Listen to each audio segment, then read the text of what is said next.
வணக்கம்ப்பா. இந்த சர்க்கரை நோய் இருக்கவங்களுக்கு ரொம்ப அதிகமாக ஒரு அசதி வரும், டயர்ட்னஸ் வரும். அவங்க இந்த பாதாம், பிஸ்தா, வால்நட்டு இப்படி இதுகளை ஒரு 5 எடுத்துக்கலாம். உங்களால் செரிமானம் செய்ய முடியும்னா நீங்கள் பச்சையாகவே நல்லா மென்று சாப்பிட்லாம். இல்லை செரிமான பிரச்சனை இருக்குது அப்படின்னா நீங்கள் அதை ஊற வச்சு நைட் நேரத்தில் ஊற வச்சு காலையில் எடுத்து சாப்பிட்லாம்.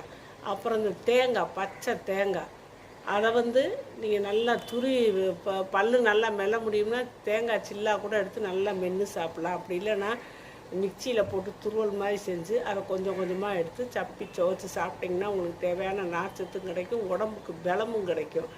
இதை காலையில் ஒரு நேரம் உணவாக கூட நீங்கள் தேங்காய் இந்த மாதிரி நட்ஸுகளெல்லாம் எடுத்துக்கலாம். அப்போ நம்மளுக்கு அந்த கார்போஹைட்ரேட் உணவு சேராமல் உடம்புல சேராது.